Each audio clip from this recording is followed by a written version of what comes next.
मैं हूँ water minister. पूरे इलाके में पानी आए या ना आए, इस बाथरूम में पानी की सुनामी आएगी। यह मेरा वादा है।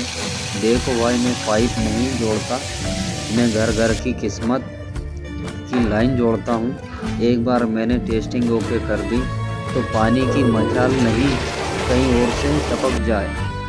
पाइप लाइन ऐसी बिछाई है कि नल खोलते ही लगेगा जैसे स्वर्ग का झरना ही उतर आया।